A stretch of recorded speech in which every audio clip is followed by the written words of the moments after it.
राजू दास जी, जो लोग अयोध्या नहीं गए, जिनकी आप बात कर रहे हैं, वो यहाँ भी नहीं आ रहे हैं, तो लोगों को आने भी नहीं दे रहे हैं। तो क्या बाबर वर्सेज राम चल रहा है? क्योंकि आप लोग बोलते हैं कि बाबर के वंशज अब हिंदुस्तान में नहीं रहने पाएंगे। नहीं, देखिए दुर्भाग्य अजीत जी, जिस प्रकार से मैं कहता हूं आपके चैनल के माध्यम से, आप खूब मोदी जी का विरोध करिए, चलेगा, खूब योगी जी का विरोध करिए, चलेगा, लेकिन इस भगवे चोले का अपमान तो मत करो ना। तुम्हारे अगर बाप दादा वाकई में सनातनी थे, हिंदू थे, राम के प्रति आस्था है, भगवान श्री कृष्ण के प्रति आस्था है, अगर भगवान भोले में आस्था है, अगर हनुमान जी में आस्था है, झूठे के पुजारी बन के मत घूमो ना। आप पूछते हैं तो वो बताते, अरे मेरे बाप तो हनुमान जी के पुजारी थे, हमारे यहाँ हनुमान जी का मंदिर है? इस प्रकार से शब्द का प्रयोग लोग करते हैं और उनको कुंभ आने से डर लगता है, उनको भगवान कृष्ण के मंदिर जाने से डर लगता है, राम मंदिर आने से उनको डर लगता है। ऐसे लोगों को हिंदुस्तान में रहने का कोई अधिकार नहीं है। जिनको भारत से प्यार नहीं, जिनको संस्कृति से लगाव नहीं, जिनको राम में आस्था नहीं, जिनको भगवान कृष्ण में आस्था नहीं, जिनको भगवान बुद्ध में आस्था नहीं, जिनको महावीर में आस्था नहीं, उनको भारत में रहने का अजीत जी कोई अधिकार नहीं है। और महाकुंभ की बात करते हैं, वो तो धरती पे रहने के लायक भी नहीं है। लेकिन महंत जी, एक सवाल, चूंकि आपने कहा कि हिंदुओं को जागृत करने की बात और तमाम चीजें, मैंने एक चुनाव से जोड़कर देखा। मैं ये पूछना चाह रहा हूं कि दरअसल आप कह रहे हैं हिंदू, वो कहते हैं साहब आपने रामलला की प्राण प्रतिष्ठा, जो कि 12 दिन बाद 22 जनवरी को 1 साल होगा, आपने किसी दलित को क्यों नहीं बुलाया? राहुल गांधी कहते हैं ये दरअसल ये आपने जो राम की धुन पर नाच गा रहे थे, नौटंकी थी, नाच गाना चल रहा था, दलित वहां पर नहीं थे, मल्टी स्टार लोग थे, स्टार लोगों का ये समारोह था। अखिलेश यादव भी कह रहे हैं दलित को क्यों नहीं बुलाया? तो दलित और बाकी जातियों में बांटकर वो हिंदुओं को देख रहे हैं, तो बटे हुए हैं अभी, इसी वजह से ये नतीजा अयोध्या का। जाकी रही भावना जैसी प्रभु मूरत देखी तीन तैसी। अखिलेश यादव जी की भाव चर्च में, मदरसे में, मजार में, मस्जिद में, आतंकवादियों में राम भक्तों को उन्होंने 5 लाख नहीं दिया कि मेरे बाप ने गलती किया तो मैं उनको कुछ दे रहा हूं। वो कहां चले गए? संभल में जिसने पत्थर मारे उनको 5 लाख रुपए दे आए।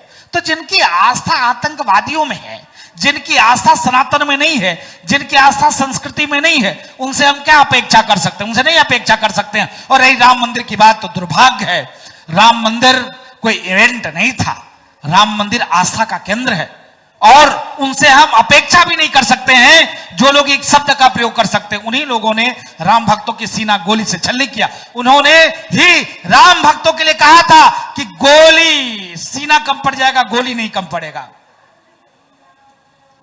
आप देखिए आज मंदिर का निर्माण भी हुआ, वो नास्तिक नालायक अयोध्या नहीं आ पाए क्योंकि राम जी उनको नहीं बुलाए, तो कैसे आएंगे? जी अमित आर्य जी। महाराज जी, मेरा एक सवाल है आपसे। आज की जो पीढ़ी है, आपसे बेहतर इसका उत्तर कोई नहीं दे सकता। उसको ये बताना होगा कि धर्म और संप्रदाय में क्या अंतर है, धर्म और संप्रदाय में क्या अंतर है, ये जरा बताने की कृपा कीजिए। बहुत बहुत आभार व्यक्त करता हूं आपका। देखिए, धर्म और संप्रदाय में कोई अंतर नहीं है। धर्म हमको बांध कर रखता है और संप्रदाय हमारी व्यवस्था है। हम सांप्रदायिक व्यवस्था में, जैसे आपने कह दिया कि ये जज साहब हैं, ये वकील साहब हैं, न जज साहब अलग काम है, वकील का अलग काम है, उसी प्रकार से धर्म सबको बांधे हुई है और संप्रदाय हमारी व्यवस्था है। संप्रदाय में जैसे हम बैरागी हैं, रामानंदी संप्रदाय के हैं, कोई रामानुजी है, कोई शंकराचार्य भगवान को मानने वाले हैं, तो अलग अलग संप्रदाय में हम लोग बटे हुए हैं, लेकिन हम सब एक हैं। हमारे पूर्वज एक हैं। व्यवस्था पूजा की, उपासना की अलग अलग बना हुआ है, लेकिन सबका भाव एक ही जगह है, सबको पहुंचना एक जगह है। इसके नाते हम नौजवान पीढ़ियों से अपील करेंगे, निवेदन करेंगे, जाति पात में बंटना बंद करो। आप सिर्फ धर्म से वास्ता रखो। जैसे हम हनुमानगढ़ी के हैं तो कोई महंत है, कोई महामंडलेश्वर है, कोई मठाधीश है, कोई पुजारी है, कोई मचकुरी है, कोई रसोईया है, ऐसे इस प्रकार लोग बटे हुए हैं, लेकिन रहते तो है हनुमानगढ़ी पे ही, रहते तो है मंदिर में ही। महाराज जी, हिंदू धर्म है या पंथ है? नहीं, देखिए, हिंदू सिर्फ जाति है, धर्म सनातन है। धर्म दुनिया में एक सनातन हिंदू जाति है भाई, फिर नोट कर लेना, समझ लेना, हिंदू जाति है, धर्म सनातन इकलौता सिंगल सनातन, दुनिया में और कोई धर्म नहीं है, बाकी सब मजहब है। फिर एक बार हमारी बात सच्ची से सुन लीजिएगा, धर्म एक सनातन, बाकी कोई धर्म नहीं, बाकी सब मजहब। जैसे हमारे सनातन में भी हम जहां बैठे हैं भगवान शंकर की उपासना करते हैं, हम जहां से आए हैं भगवान राम की उपासना करते हैं, लेकिन सबके सब एक है। बिल्कुल, लेकिन दोनों एक और एक है तो है। सेफ है। मान जी, मैं इसमें एक चीज ऐड करना चाहूंगा, और चूंकि वक्त खत्म हो रहा है, मैं आखिरी सवाल, बहुत छोटा जवाब। एक है सेफ है, ये कहने की जरूरत पड़ रही है, लेकिन क्या 4 बच्चे पैदा करके सेफ हैं, 3 बच्चे पैदा करके सेफ हैं? ये एक बहस छिड़ी है कि हिंदुओं को ज्यादा से ज्यादा बच्चे पैदा करने चाहिए। देखिए, मैं निवेदन पूर्वक कहना चाहूंगा, अब चलाएंगे कि नहीं चलाएंगे भगवान जाने, लेकिन मैं, आपका खुला मंच है इसलिए दिल खोल कर बोलना चाहता हूं। सूअर को आपने देखा है कितने बच्चे पैदा करते हैं? उसकी जरूरत नहीं, बच्चा हो, राष्ट्रवादी हो, कि अगर उसके सामने कोई तिरंगा फहरा रहा हो तो उसका गर्दन उतार देना चाहिए। जैसे सीमा पर, बॉर्डर पर हमारे सैनिक खड़े रहते हैं, गलती से अगर विदेशी ने गोली का नोक इधर किया, गलती से भी अगर अटैक किया तो उसको उड़ा देते हैं। उड़ा देते ही नहीं, वो देखते तो नहीं है कि भाई ये इसकी गोली कहां लगेगा, मरेगा कि जिएगा, वो भी मानव, ये नहीं देखा जाता है। इसके तो नाते मैं निवेदन करता हूं जी।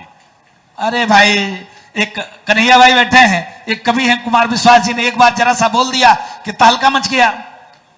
उन्होंने कहा घर का नाम रामायण रख लो, बच्चे का नाम लक्ष्मण भरत शत्रुघ्न रख लो, लेकिन अगर संस्कार नहीं दिए तो कोई राक्षस उठा ले जाएगा। कौन सा गलत कहा? इसलिए 100 बच्चे की जरूरत नहीं है।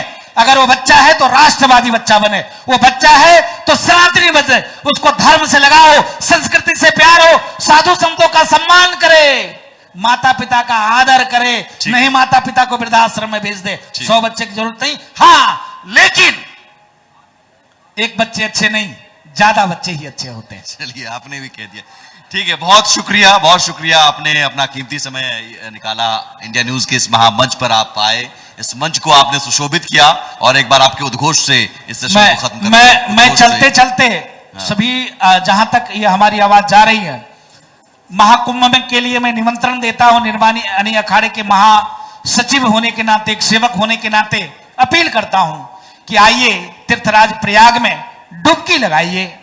जातिवाद से हटकर, पंथवाद से अलग हटकर, मजहब से अलग हटकर, आप विकास में दिखा देते हैं कि खंभे लगे हैं, तार गायब है, इसको मत देखिए। आइए डुबकी लगाइए, अपने पाप को धुलिए, संतों के चरण शरण में आइए, उनका आशीर्वाद लीजिए, इस महाकुंभ में आकर जप करिए, तप करिए, अनुष्ठान करिए और विश्व के लिए मंगल कामना करिए। यह निवेदन है, यह अपील है। वंदे मातरम, जय श्री राम, भारत हिंदू राष्ट्र की जय, सत्य सनातन धर्म की जय, बोल बजरंगबली की जय। बहुत शुक्रिया।